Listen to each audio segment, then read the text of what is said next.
प्यार में तोहरा बिकाइल बानी घर से नहीं मिलत बाबूजी के डर से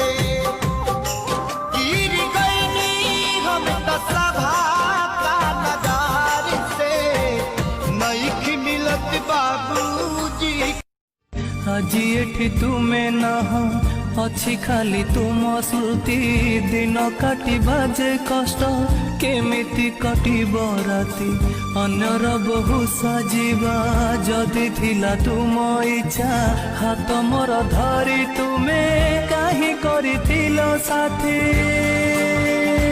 कहि पारिब कि भल पाइबार काहेकि करिल छलना।